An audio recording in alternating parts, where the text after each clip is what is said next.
Salve, salve, galerinha da Aula Paraná, tudo beleza com vocês? Prof. Jorge na área com mais uma aula de Biologia para a segunda série do ensino médio. E você, querido estudante, você já realizou as suas atividades obrigatórias no Classroom? Acessou lá o formulário, respondeu as 2 questões e clicou em enviar para garantir sua presença? Se não fez, você pode correr ainda hoje e fazer a sua atividade, tudo bem? Então, hoje a gente vai falar um pouquinho sobre o sistema endócrino, sobre a produção de hormônios que acontece no corpo humano. Vamos acompanhar um texto introdutório aqui. Acompanhe o slide comigo. E o texto diz o seguinte: efeitos do hormônio do amor na ansiedade depende de onde ele age. Hormônio do amor e hormônio da ansiedade. Então, eles são muito parecidos, tá, pessoal? Vamos lá.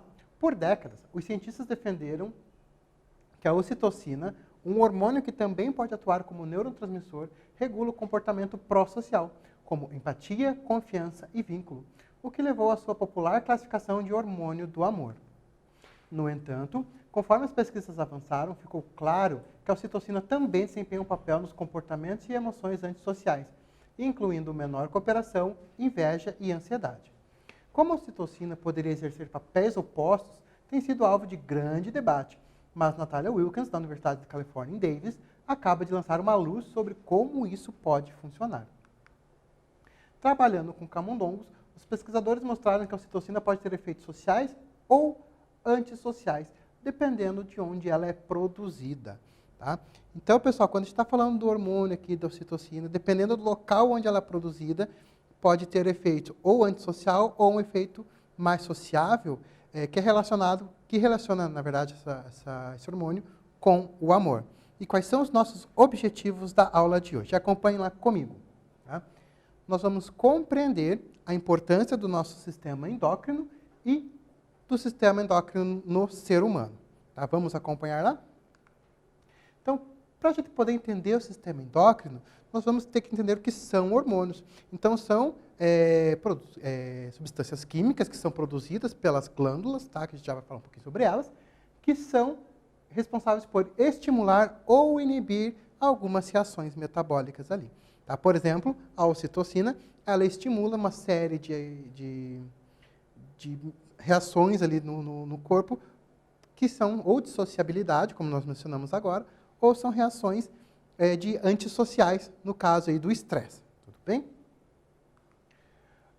Onde que são produzidos esses hormônios? Nós vamos falar de glândulas endócrinas. Tá? Então, os nossos hormônios, eles são produzidos pelas glândulas que vão ser lançados, esses hormônios, na corrente sanguínea. Então, quando eu falo de glândulas endócrinas, estou falando de glândulas que lançam o seu conteúdo, os seus hormônios, na corrente sanguínea. Diferente das glândulas exócrinas, que vão lançar o conteúdo para fora do corpo. Aí. Vamos acompanhar aqui? Tá?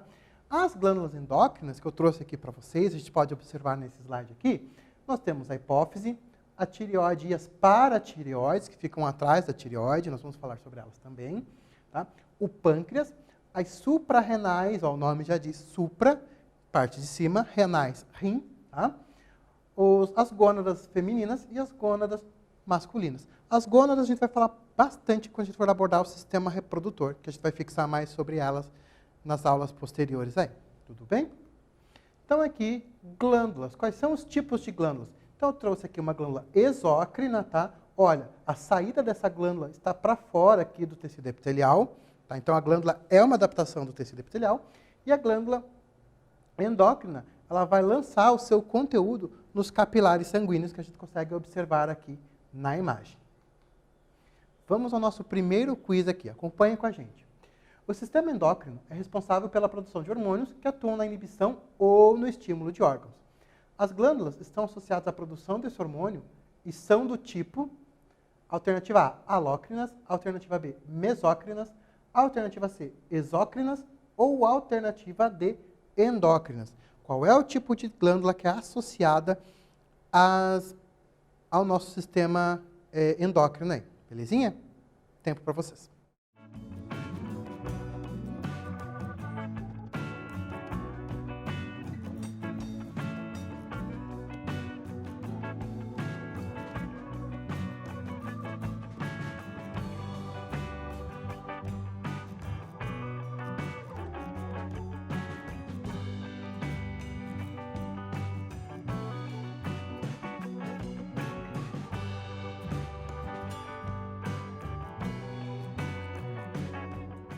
E então, galerinha, suave na nave, vocês conseguiram responder ao nosso quiz?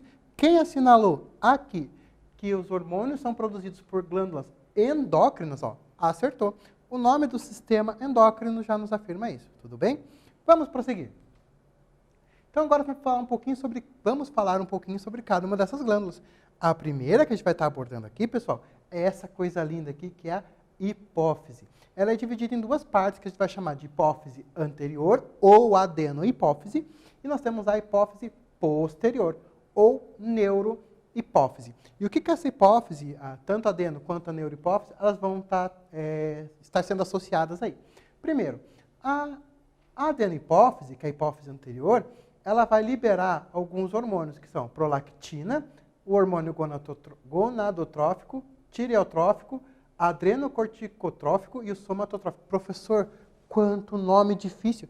Pessoal, uma dica aqui, para a gente poder descobrir o que significam os nomes, é dividir a palavra. Se eu pegar aqui a palavra prolactina, produção, lactina, lactose. Então, vai estar associada à produção do leite materno ali. Tá? Gonadotrófico vai estar associada às gônadas masculina e feminina aí também. Tá?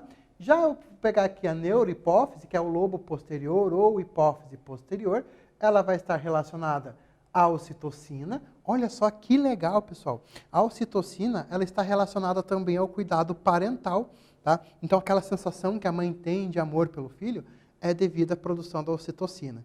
Tá? Então, durante a amamentação, tem o aumento da produção desse hormônio e aumento do amor materno. Tá? Então, nosso corpo é uma fonte de substâncias químicas aí e reações metabólicas. Vamos prosseguindo lá? Nós temos aqui, fala um pouquinho da adenohipófise, a localização, tá, dessa glândula aqui. Tudo bem? Então, aqui a gente já falou em algumas aulas anteriores aí sobre o sistema nervoso e a localização aqui, onde nós vamos ter o nosso encéfalo, o cerebelo, a medula espinal aqui. E bem no centro nós vamos ter o hipotálamo, e eu vou pegar esse hipotálamo e vou aumentar ele aqui, ó. Tem o hipotálamo, e aqui eu vou ter coladinho nele aqui, tá? Que é a adenohipófise e a neurohipófise ali, tá? Então vai se localizar ali no encéfalo do nosso corpo aí, tudo bem? Quais são os hormônios que são secretados pela adenohipófise? Nós temos alguns aqui que são super importantes. O hormônio do crescimento, que nós vamos falar bastante sobre ele, e os hormônios que eu deixei destacado aqui, que é o hormônio folículo estimulante e o hormônio luteinizante. Esses hormônios estão relacionados ao ciclo menstrual, tá? O preparo do corpo da mulher para receber um embrião. Tudo bem? Então, eu trouxe aqui para vocês, quando eu falo do hormônio do crescimento, algumas doenças, ou na sua ausência, ou no excesso desse hormônio de crescimento. Então, eu tenho o nanismo, que é uma redução, tá, desse hormônio, e eu tenho também o gigantismo. Porém, pessoal, não é só isso que a gente vai apresentar. Nós vamos ter também a acromegalia. Olha o tamanho das estruturas do corpo, tá? Então, notem, pessoal, o gigantismo aumenta o corpo de uma forma geral. Já a acromegalia vai aumentar o tamanho dos membros, o tamanho, por exemplo, da cabeça, tá? Porém, a acromegalia ela pode levar ao gigantismo. Antigamente, o pessoal que tinha acromegalia, eles eram utilizados, infelizmente, como atrações dentro de circos. Tá? Então, havia bastante disso aí. Acho que alguns 50 anos atrás ainda havia muito. Tá? E a neurohipófise, o que ela vai fazer? Qual é o papel da neurohipófise? Ela vai produzir o hormônio do amor, que é a ocitocina. Tá? E também vai produzir o hormônio antidiurético aí. Então, aqui eu coloquei aqui na imagem para vocês, tá? O composto químico da ocitocina. E notem que ela também, a neurohipófise, ela vai armazenar. Ela não vai só secretar os hormônios, ela armazena também. Vamos prosseguindo? Tá? Então, a ocitocina, como eu mencionei anteriormente, ela está relacionada ao cuidado parental, a relação entre mãe e filho no cuidado materno. Quanto mais eu tenho a produção de ocitocina, maior vai ser esse cuidado parental aí. Tá? Isso acontece quando ocorre secreção do leite nas glândulas mamárias. Tá? Então, para a mãe poder amamentar, tem essa liberação desse hormônio. E também durante a contração uterina. Tá? Então, a ocitocina, que é liberada pela neurohipófise, vai fazer com que haja contração uterina para o nascimento do bebê. Então, a gente pode já concluir que a mãe já nasce amando muito, muito mais você por conta da quantidade de hormônio. Belezinha, pessoal? Vamos prosseguir? Vamos para o nosso segundo quiz. A neurohipófise é uma extensão do encéfalo responsável pela produção de um hormônio que induz a produção do leite materno e também das contrações uterinas. Esse hormônio, também conhecido como hormônio do amor, é alternativa A, melanina, alternativa B, prolactina, alternativa C, ocitocina, alternativa D, FSH. Já vamos retornar com a resposta.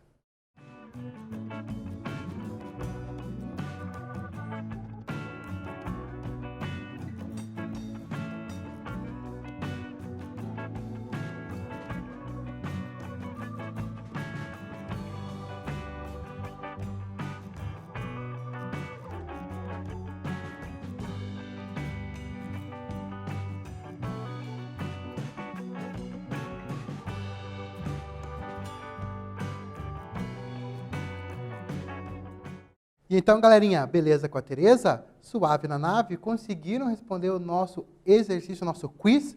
Tá? Qual era a pergunta? Vamos acompanhar lá novamente? Eu quero saber o hormônio conhecido como hormônio do amor. Qual é esse hormônio? É a ocitocina. Tá? Em algumas literaturas, vocês vão encontrar ocitocina com X, mas está correto também. Vamos prosseguindo? Vamos falar agora sobre a glândula tireoide. Tá? A glândula que ela vai se localizar aqui, vamos mostrar aqui para vocês, nessa região aqui do seu pescoço. Tá? Então, ela vai ser muito importante pela produção hormonal ali, principalmente vamos acompanhar aqui, T4 e T3, tá? T4 e T3 que vão acelerar o metabolismo, são hormônios responsáveis por acelerar o nosso metabolismo. E nós temos também a calcitonina, olha só, calcitonina. Qual é o papel da calcitonina? Acompanhem lá. É elevar o excesso de cálcio do sangue para os ossos. Então, uma quantidade baixa de calcitonina pode provocar uma doença chamada osteoporose, por exemplo. Tudo bem? Então, ela está relacionada à glândula tireoide. A localização dela, né? Ela é dividida em lobo esquerdo e lobo direito. E a parte central da glândula tireoide a gente chama de istmo. Tudo bem? Olha só, quando tem o excesso de produção hormonal da tireoide, de excesso de atividades, eu vou ter uma doença. E quando tem uma baixa quantidade de produção, eu vou ter uma outra doença também. Lembrando que o nosso corpo ele precisa manter a homeostase, ele precisa manter o equilíbrio metabólico. Tá? Quando eu tenho excesso, eu vou chamar de, acompanha lá comigo, hipertireoidismo, tá, pessoal? O que vai acontecer? Quais são os sintomas lá do hipertireoidismo? Eu vou ter um aumento da tireoide, que a gente pode observar aqui na foto, que é o bócio, tá?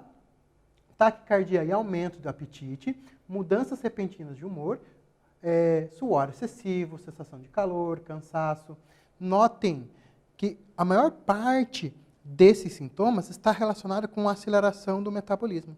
Então, o metabolismo fica mais acelerado devido ao excesso de produção dessa glândula aí. Porém, o bócio ele também pode estar associado ao hipotireoidismo. Acompanhem comigo aqui, que o hipotireoidismo ele vai acontecer uma perda do cabelo, diminuição da frequência cardíaca, alterações no humor, anemia e fadiga, ou seja, ele vai estar associado à redução da taxa metabólica, os sintomas aí. Tá? Tanto no hipertireoidismo quanto no hipotireoidismo está relacionada à taxa metabólica do organismo. Tudo bem? Vamos aprofundar um pouquinho mais aqui, pessoal, nos sintomas. Então, para a gente poder diferenciar, óbvio que é muito importante você comparecer ao médico caso apresente qualquer um desses sintomas para ter certeza se é ou não a doença. Então, você vai fazer alguns exames aí com endocrinologista, tá? Que vai ser o estudioso do sistema endócrino. Então, vamos lá. O hipotireoidismo, os principais sintomas são cabelo seco, irritabilidade, cansaço, pele áspera e seca. Então, tireoide diminuída. Tireoide aumenta a produção hormonal dessa tireoide também, vai ocasionar perda de peso por conta do aceleramento do metabolismo, os olhos salientes, suores e o pescoço muito inchado. Então, geralmente, a maior parte das vezes, o bócio ele é associado ao hipertireoidismo, mas também pode acontecer no hipotireoidismo também. Tá? tá? Que nós vamos ter também as paratireoides ali envolvidas no processo. Vamos acompanhar aqui?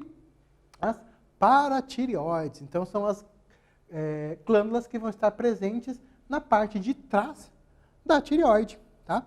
E o que elas fazem? Elas vão liberar um paratormônio, que vai estar associado à regulação de cálcio no nosso corpo e no nosso metabolismo, tá bom? Então, aqui eu tenho a tireoide e as paratireoides estão apontadas ali, uma corzinha um pouquinho mais clara. Parece umas espinhas ali na nossa tireoide. Uma glândula que a gente tem, que nós temos, na verdade, é o pâncreas. Tá? O pâncreas, inclusive, teve uma pessoa muito importante, muito influente aí que nós conhecemos, que foi o fundador da Apple, por exemplo, que foi Steve Jobs. Ele faleceu com câncer do pâncreas, ou seja, um câncer em uma glândula do nosso corpo aí. E qual é o papel do pâncreas? O pâncreas ele vai estar associado à produção de insulina e glucagon. Tá? Então, a insulina e glucagon eles vão ser responsáveis pelo controle da taxa de açúcar no sangue. Mas como que isso acontece, professor? Acompanhe comigo aqui. Tá? Então, ele vai produzir glucagon e vai produzir insulina. Quando ele produz a insulina, ela funciona como se fosse uma chave ali na célula, permitindo a entrada do açúcar na célula. Então, reduz a quantidade de açúcar no sangue e aumenta a quantidade de açúcar dentro da célula para a respiração celular.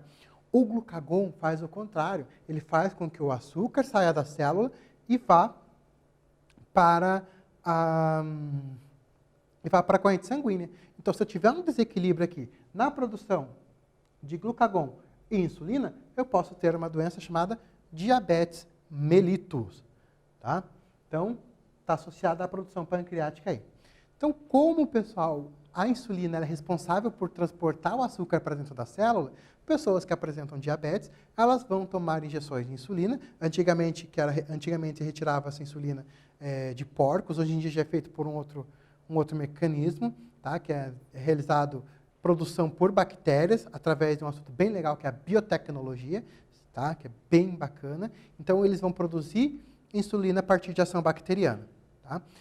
Para quê? Para que a pessoa, quando ela for injetar a insulina, faça com que o açúcar presente no sangue ele seja transportado para o interior das nossas células para a respiração celular. Tudo bem? Vamos prosseguindo aqui para as glândulas suprarrenais. Tá? Então, aqui eu tenho os rins, que nós já falamos lá no sistema excretor, e as suprarrenais, elas estão aqui em cima dos rins. O que ela vai fazer? Vai liberar 3 hormônios aqui. 2 eu quero destacar aqui para vocês, tá? Que é o cortisol, a aldosterona e os hormônios sexuais, tá? Cortisol, ele regula a taxa de açúcar e tem ação anti-inflamatória, e a aldosterona aumenta a reabsorção de sais do rim. E lembrando que também é associada à produção na medula de adrenalina. Vamos para o nosso último quiz aqui e temos mais um exercício para conversar, tudo bem? É uma doença caracterizada pela elevação da glicose no sangue, pode ocorrer devido a efeitos na secreção ou na ação do hormônio insulina, que é produzido no pâncreas. Está associada a baixa produção de insulina. Alternativa A, hipoglicemia, B, diabetes mellitus, C, gigantismo ou D, acromegalia.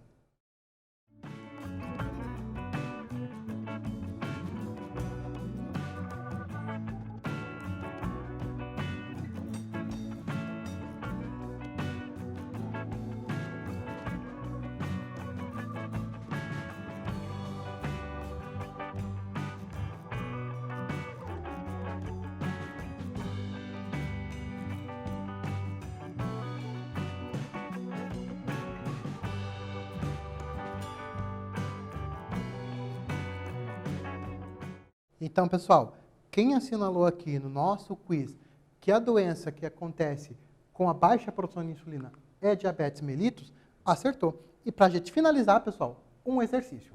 O momento do vestibular, sem dúvida, causa nos candidatos uma mistura de sensações, como prazer por estar próxima à tão sonhada aprovação, emoção por vivenciar uma grande escolha e medo de cometer um equívoco ao responder às questões. Essas sensações estimulam o sistema nervoso, ocasionando taquicardia e aumento da frequência respiratória. Assinale a alternativa que apresenta a glândula que foi estimulada e o hormônio produzido como consequência das sensações citadas no texto. Então, acompanhe ali as alternativas e já a gente volta com a resposta para vocês.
Então, pessoal, vocês conseguiram visualizar qual é o hormônio relacionado ao aumento da taxa da frequência cardíaca e respiratória?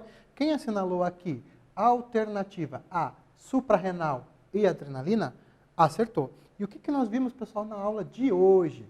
Falamos sobre o sistema endócrino e os principais hormônios do corpo. Eu quero deixar para vocês um grande abraço. Fiquem muito bem aí em casa. Qualquer coisa, mandem no chat, nos comentários as dúvidas e tchau, tchau.